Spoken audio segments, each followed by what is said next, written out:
Member of Shafi जान, आप बात कर रहे हैं इस वक्त महमूद खान अचकज़ई साहब की। अब पार्लिमानी कमेटी आपकी अपनी, उसको इमरान खान के हुक्म के मुताबिक कमेटियों से जो है वो रिजाइन किया था ना।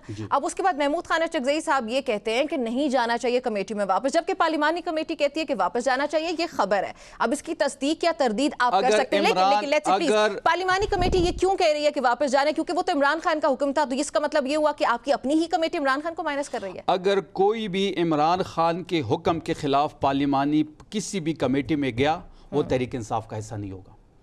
तहरीक इंसाफ में फैसले की कुव्वत इमरान खान साहब के पास है, वो गद्दार डिक्लेयर हो जाएगा। बिल्कुल वो गद्दार होगा अगर इमरान खान साहब के, इसका मतलब है कि आपके सारे गद्दार हैं। इमरान खान साहब के हुक्म से वो पीछे हटेगा, वो बिल्कुल गद्दार होगा। जितने ये कोई नवाज शरीफ नहीं है, ये कोई नवाज शरीफ नहीं, ये इमरान खान पार्लियामेंट में इमरान खान का फैसला तहरीक इंसाफ में हरफ आखिर। तो शफी जान साहब, ये मैंडेट महमूद खान अचकज़ई साहब के पास नहीं है, क्योंकि अब से कुछ देर पहले मैंने पॉडकास्ट किया न्याजुल्लाह न्याजी साहब के पास। हाफिज साहब प्लीज एक सेकंड दीजिएगा मुझे।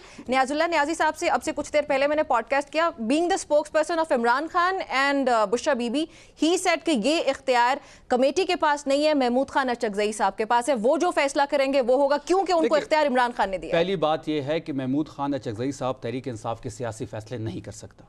अच्छा, तहरीक इंसाफ के सियासी फैसले इमरान खान साहब करेंगे। अच्छा, कमेटियों से बाहर आने का फैसला इमरान खान साहब का था। बिल्कुल कोई मैंडेट नहीं है महमूद खान अचकज़ई साहब के पास कि वो इमरान खान साहब के फैसले के खिलाफ जाए। अच्छा, फैसला वही होगा सियासी तहरीक इंसाफ का जो इमरान खान का होगा। बिकॉज़ स्पोक्सपर्सन ने कहा कि महमूद खान अचकज़ई साहब के पास इख्तियार है। एनी हाउ सर, आगे